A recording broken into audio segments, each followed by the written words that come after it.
So here's the thing about summer electricity bills. They're basically a second rent payment if you're running traditional AC. And that's exactly why products like the FROZA AC have been getting so much attention lately.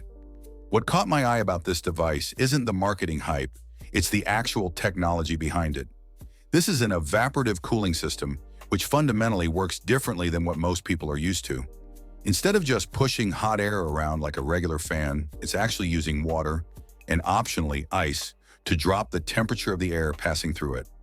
The physics here are solid. Evaporation absorbs heat. The question is whether the execution lives up to the concept. Now let's talk about the elephant in the room, energy consumption.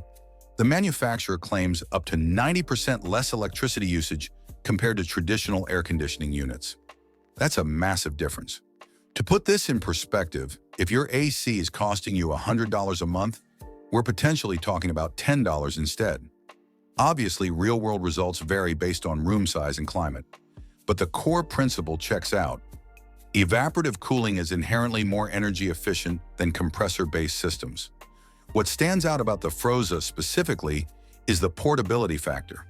The design is compact and lightweight, not one of those bulky cube-shaped coolers that you need two people to move.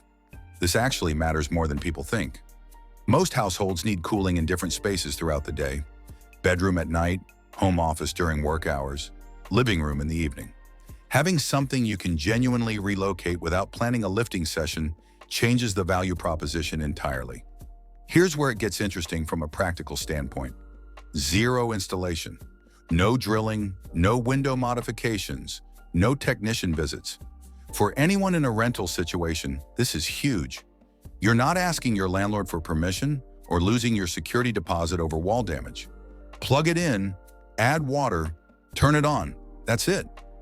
The device offers 3 speed settings, with the highest one marketed as Arctic Blast, their term for maximum cooling output. According to the specifications, this mode is designed to deliver noticeable temperature relief within 10 minutes. That's actually a reasonable time frame for evaporative cooling to take effect in a personal space, typically around 10 to 15 feet radius. Now let's address expectations versus reality. This is not going to cool your entire house like central air. That's not what it's designed for. What it does is create a localized cooling zone.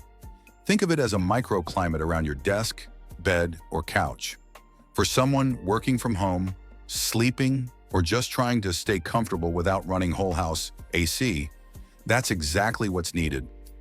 Thousands of people have already analyzed and tested units like this, and the consensus tends to be positive for the specific use case: personal cooling with minimal energy cost.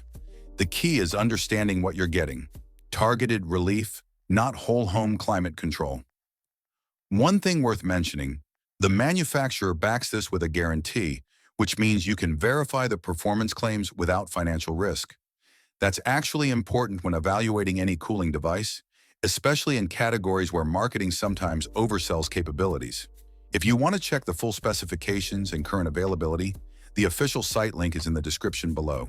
So bottom line, if you're tired of choosing between being comfortable and being broke every summer, the FROZA AC represents a genuinely different approach. It's not revolutionary technology, but it's established cooling science applied in a more accessible, affordable, and practical format. Whether it makes sense for your situation depends on your cooling needs and living space, but the value proposition is straightforward: effective personal cooling at a fraction of the cost. For most people dealing with energy bills in summer, that math works out pretty well. The official link is down in the description if you want to take a closer look. And if you found this analysis useful, consider subscribing. There's more honest breakdowns coming on products that actually deserve attention.